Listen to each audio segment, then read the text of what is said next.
What I ordered എന്നിട്ട് സാബു മോന് പാവം പയ്യൻ ആ പയ്യന് ഇതിലേറ്റവും വലിയ ദ്രോഹം ആ പയ്യനെ എടുത്തവന്മാരടുത്ത് അവന്മാരെ ഞാൻ തെറി വിളിക്കുള്ളൂ. അങ്ങനെ ഒരാൾക്ക് പറ്റിയ ഒരു പ്ലാറ്റ്ഫോം അല്ല അത്. അത് ആ ചൂസ് ചെയ്തവന്മാരെ ഞാൻ തെറി വിളിക്കുള്ളൂ. ഭയങ്കര മര്യാദകേടാണ്. അല്ല അവർക്ക് അപ്പം ചൂസ് ചെയ്യാൻ ഇരുന്ന ടീമിന് ബോധമില്ല എന്നുള്ളതാണ്. അവർക്ക് ജഡ്ജ്മെന്റിൽ എറർ ഉണ്ടായെന്നുള്ളതാണ്. അത് ബിഗ് ബോസിന്റെ തലയിലേ കൊടുക്കുള്ളൂ. ശരിക്കും ഈ പറഞ്ഞ ഓഡിയൻസ് തന്നെ അല്ലെങ്കിൽ ഇവന്മാരുടെ വല്ല ബന്ധുക്കളെയൊക്കെ ബന്ധുവായിരിക്കും അവൻ.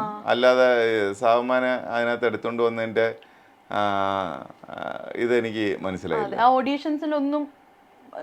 അല്ല ഓഡീഷനിൽ അപ്പൊ ഇവന്മാരുടെ ആരെങ്കിലും ബന്ധുവോ കസിനോ ഒക്കെ ആയിരിക്കും. സ്ട്രൈറ്റ് ആണെങ്കിൽ ഓഡീഷൻസിലൊന്നും ഇതാവാനുള്ള ചാൻസ് ഇല്ല അല്ലേ? എനിക്ക് തോന്നിയില്ല.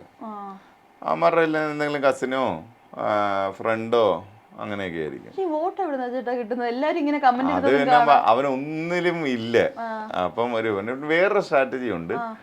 ഈ വീക്കസ്റ്റ് കണ്ടസ്റ്റന്റിനെ മാക്സിമം പുഷ് ചെയ്യുക, സ്ട്രോങ്ങസ്റ്റ് കണ്ടസ്റ്റന്റിനെ വെളിയിലാക്കുക എന്ന് പറയുന്ന ഒരു സ്ട്രാറ്റജി ഉണ്ട്.